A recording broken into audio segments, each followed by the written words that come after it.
Dewi Persik sindir Nikita Mirzani banyak drama. Dewi Persik dimintai tanggapan terkait masalah Nikita Mirzani. Dewi Persik tegas tak ingin menanggapi secara detail hal-hal yang viral, terlebih tentang Nikita Mirzani. Pusing bahas-bahas yang enggak penting.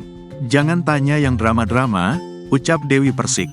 Ia menyebut tak berada di level yang sama dengan Nikita Mirzani.